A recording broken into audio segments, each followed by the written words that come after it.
যদিও প্রশ্নটা হয়তো বা মনে হচ্ছে প্রশ্নের মতো, কিন্তু উত্তরটা কিন্তু ঘুরে ফিরে এক জায়গায় এসে মানে থেমে যায়। সেটা হচ্ছে আজকে দেখেন এপ্রিল মাসের 10 তারিখে আমি যেমন মিডিয়ার সামনে সবাইকে জানান দিয়ে বললাম যে হ্যাঁ আমি সাকিব বিবাহিত, আমাদের একটা বেবি আছে।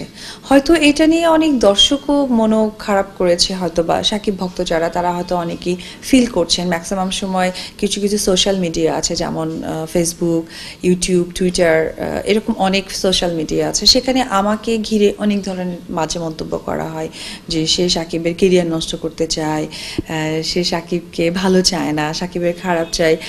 আসলে আমি সেসব অজানা দর্শকদেরকে একটি মেসেজ দিতে চাই যে প্লিজ আপনারা কেন এই ধারণাটা নিচ্ছেন। আজকে দেখেন আপনি এসে আমাকে কোশ্চেনটা করলেন, দিদি আপনার ঈদটা কেমন যাবে। যদি জয় আছে, আমি যদি আপনাদেরকে না বলতাম তাহলে হয়তো বড় আনন্দটা আপনাদের সাথে শেয়ার করতে পারতাম না। ও তো অনেকটাই ছোট, ওর অজান্তে আমি 5 বছর পর্যন্ত ওর ইমোশনটাকে অনেকভাবে মিসইউজ করতে পারবো, আমি কারোর সামনে নাই আনতে পারবো, আমি কারোর সামনে নাই বের করতে পারবো।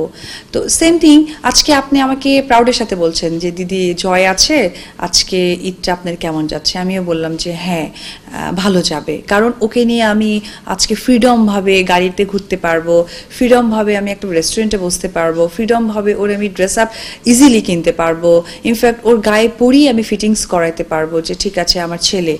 এটা যদি আমি আজকে না বলতাম, হয়তো বা আমার বাচ্চা কেন 8-10টা বাচ্চার সাথেও আমি সেম অপরাধটা করতাম। একজন মা হিসেবে এটা আমি কি সত্যি একটা সঠিক কাজ করেছি।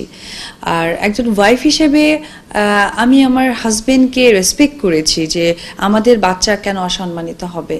তো আমি সোশ্যাল মিডিয়ার যারা থাকেন ছেলেরা, হয়তোবা তারা অনেকটাই ছোট, আবার অনেকেই বড়, আমার জানা মতে ফ্যামিলি বা বাচ্চা সংসার সম্বন্ধে তেমন একটা আইডিয়া নেই। তারা হয়তোবা শাকিব খান, বস এসব নিয়ে খুব দেখায়। তো আমি তাদের উদ্দেশ্যে এটুকুই বলবো যে প্লিজ আমাকে নিয়ে বাজে মন্তব্য আপনারা করবেন না, বিকজ আপনারা কারো সন্তান। প্রাউডের সাথে বলেন আমার মা বাবা, সো আমার সন্তান তো আমার, সেও যেন প্রাউডের সাথে আজকে ঈদটা করতে পারছে।